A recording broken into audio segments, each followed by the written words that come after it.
नमस्कार, सरचनामा देख रहे हैं आप। और आज के इस विशेष अंक में हमारी मौजूदगी है जनपद जौनपुर के कलेक्ट्रेट परिसर में। यहाँ पर बेसिक शिक्षकों का धरना चल रहा है और ये धरना है ऑनलाइन अटेंडेंस को लेकर के। बेसिक शिक्षा परिषद में प्राथमिक शिक्षकों के संगठन से हमारे साथ मौजूद हैं इनके जिलाध्यक्ष जी। इनसे हम बात करते हैं। सबसे पहले आप अपना परिचय दीजिए हमारे दर्शकों को। मैं अनिल यादव, प्रदेश महामंत्री प्राथमिक शिक्षक संघ, जनपद जौनपुर का जिला अध्यक्ष 1160। जी, तो सबसे पहले आप हमारे दर्शकों को ये बताएं कि आज आपका जो ये कार्यक्रम कलेक्ट्रेट परिसर जौनपुर में था, या किन किन मांगों को लेकर के था, और इतनी बड़ी संख्या में जो शिक्षक यहाँ एकत्रित हुए हैं, आखिर वो किस लिए हुए हैं? बहुत अच्छी तरीके से आप जानते होंगे, जब 10,000 की संख्या में शिक्षक सड़क पर उतरता है और जिस सरकार में शिक्षकों में असंतोष व्याप्त हो सकता है, तो आप मान सकते हैं कि सरकार की नीतियां निश्चित रूप से क्रूरदायी है। हमारे साथ दोहरी व्यवस्था अपना रही है गवर्नमेंट। एक तरफ तो हमसे सारा काम लेती है, कोई ऐसा काम नहीं है जो शिक्षकों से न कराया जाए, यहाँ तक कि जाति जनगणना से लेकर पशु गणना तक। जबकि सुप्रीम कोर्ट ने कहा भी है कि शिक्षकों से केवल शिक्षा का ही कार्य लिया जाए। और आज जो सरकार वर्तमान में है, ये सनातन धर्म को मानने वाली सरकार है। सनातन काल में गुरु की जो परंपरा रही है, जो परिपाटी रही है, वो बहुत आदर्श की रही है। गुरुओं का सम्मान बहुत होता रहा है। आज अगर इस सरकार में, इनकी सरकार में गुरु अगर पीड़ित है, प्रताड़ित है, तो निश्चित रूप से सरकार को मंथन करना चाहिए। आपकी जो मांग है किन किन चीजों को लेकर के, आखिर आप विरोध क्यों कर रहे हैं ऑनलाइन अटेंडेंस का? हमारे सरकार पहली चीज तो ऑनलाइन अटेंडेंस जो लेना चाह रही है, हमारे शिक्षक, हमारे कर्मचारी ऑनलाइन अटेंडेंस से नहीं भाग रहे हैं। हमें वो सारी व्यवस्थाएं मिलनी चाहिए जो राज्य कर्मचारियों को मिलती है। जैसे 30 EL की व्यवस्था होनी चाहिए, हाफ CL की व्यवस्था होनी चाहिए, मेडिकल की व्यवस्था होनी चाहिए। तमाम ऐसी जैसे मेडिकल फैसिलिटी शिक्षकों की यही है। शिक्षक परिवार में कोई कैजुअलिटी हो जाती है, शिक्षक सड़क पर आ जाते हैं, उनको सरकार कोई अनुदान नहीं देती है, कोई राहत नहीं देती है। हमें बड़ा अचरज होता है जब सरकार यह कहती है कि हम विश्व गुरु बनने चल रहे हैं।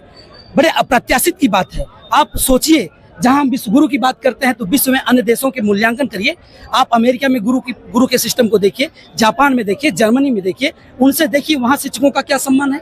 हमारे साथ मैं यहाँ इंटरप्ट करना चाहूंगा। लोग ये कहते हैं कि प्राथमिक के शिक्षकों को इतनी बड़ी तनख्वाह मिलती है और वो काम बिल्कुल नहीं करना चाहते, ऑनलाइन अटेंडेंस से भाग रहे हैं।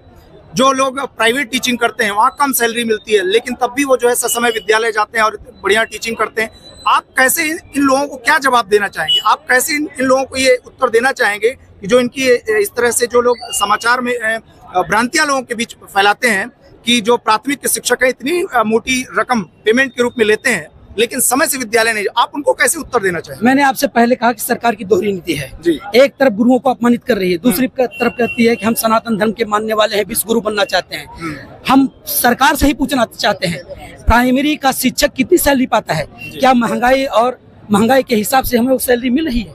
आज महंगाई चरम पर है। एक शिक्षक अगर किसी शहर में एक जमीन लोन पर ले लेता है और मकान बनवा लेता है, तो वह खाने पीने के लिए मजबूर हो जाता है, अपने बच्चों को बेहतर शिक्षा नहीं दे सकता। मैं तो इसी बात को कह रहा हूँ ना कि सरकार ही कंपैरिजन करे। क्या अमेरिका, जर्मनी से अगर तुलना ये करते हैं, जापान से तुलना करते हैं, विश्व गुरु मानते हैं, 5 बड़ी अर्थव्यवस्थाओं में अपने आप को गिनते हैं, तो क्या यहाँ का शिक्षक उस 5 अर्थव्यवस्था में खड़ा मिलता है?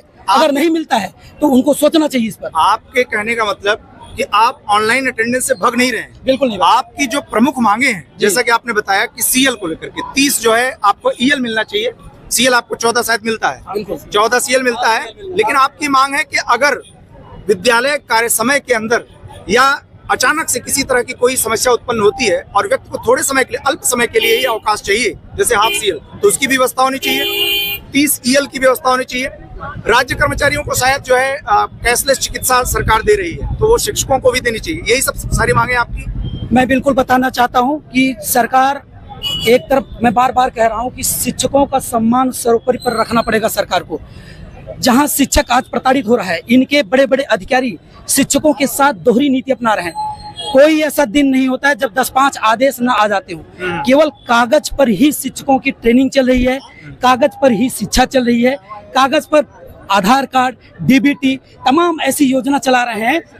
जबकि मौलिक क्या है? मूल में एक तरफ जो व्यवस्था है, जो प्राथमिक शिक्षा है, जो प्राइवेटेशन है, निजीकरण है, जो अन्य स्कूल है, प्राइवेट स्कूल है, कुकुरमुत्तों की तरह मान्यता मिली है। झोपड़पट्टी से लेकर जगह जगह गली नके मोहल्ले में प्राइवेट स्कूल चल रहे हैं। हमको संसाधन भी नहीं दे रहे हैं और हमसे अपेक्षा करते हैं कि हम अमेरिका और जापान, जर्मनी जैसे। अच्छा, जो आपका ये धरना था, केवल आपके संगठन का था कि इसमें अन्य संगठन कौन कौन से? इस धरने में न तो कोई संगठन है, न तो कोई नेता है। इस संगठन में ये जो धरना आपको दिख रहा है 10,000 की भीड़, यह एक शिक्षकों में आक्रोश है, असंतोष है। शिक्षक जब सड़क पर उतर जाए तो आप मानना सरकार की नीतियां निश्चित रूप से निंदनीय हैं। सरकार को इस पर मंथन करना चाहिए। मैं बार बार कह रहा हूं कि विश्व गुरु का अलाग रापने वाली सरकार अगर शिक्षकों का सम्मान नहीं कर सकती है तो उस सत्ता में बने रहने का उसका कोई अधिकार नहीं बनता है। अच्छा, एक चीज और सर, ये मैं पूछना चाहूंगा कि तमाम जो जनप्रतिनिधि हैं, आप उनसे अप्रोच नहीं करते कि आपकी मांगों को जो है संसद तक पहुंचाएं? बेसिक शिक्षा में जो व्यवस्था है वो बिल्कुल दयनीय है। बच्चे अभी भी जो है टाटपट्टी पे बैठते हैं, वहाँ पर चेयर्स की व्यवस्था नहीं उनके बैठने की, वहाँ पर जो है चारदीवारी हर जगह नहीं अवेलेबल है। कहीं कहीं तो इवन आप शिक्षकों की जो मूलभूत समस्याएं देखिए, शिक्षक जो है 100-100, 150 किलोमीटर दूर नियुक्त है। आप उनके लिए आपकी क्या वो है? देखिए जी, आपका सवाल बहुत वाजिब है। शिक्षकों को पुरानी पेंशन सरकार नहीं दे रही है। खुद पुरानी पेंशन ले रहे हैं, 2-2, 3-3 ले रहे हैं। बहुत लड़ाई हम लोगों ने लड़ी है। आज अगर हम सड़क पर हैं तो हमारी जो मांगे हैं, मूलभूत मांगे हैं, जिसमें हमारा परिवार जी सकता है, हम अच्छे से अपने बच्चों को पढ़ा लिखा सकते हैं, मेडिकल फैसिलिटी दे सकते हैं, उन मांगों पर सरकार को गौर करना पड़ेगा। नहीं तो आपको बता देना चाहता हूं कि 2027 में सरकार की स्थिति बहुत दयनीय हो जाएगी। शिक्षक जिस तरफ करवट लेता है, आप उठा के देख लीजिए ना, विभिन्न सरकारों को उठा के देख लीजिए, इतिहास गवाह है। हम बौद्धिक लोग जब सड़कों पर बोलना शुरू कर देंगे, लोकतंत्र में आप अपनी बात जो सत्ता में है उस पर दबाव डालिए। आप अपनी मांगों को जो लोकतांत्रिक ढंग से उसे पूरी तरीके से, वो सारी प्रक्रियाएं चल रही हैं। हम लोग माननीय से मिलते हैं, इनके सांसद, इनके विधायक, इनके मंत्री सब हमारी बात करते हैं। सदन में हमारी आवाज इन्हीं के मंत्री, इन्हीं के विधायक उठाते हैं। अभी हमने देखा, आपने देखा होगा इस बात को। लेकिन अगर सरकार हमारी बात को नहीं मान रही है तो इसमें आप समझ सकते हैं कि सरकार में किसकी चल रही है और सरकार को किन कैसे मानना पड़ेगा।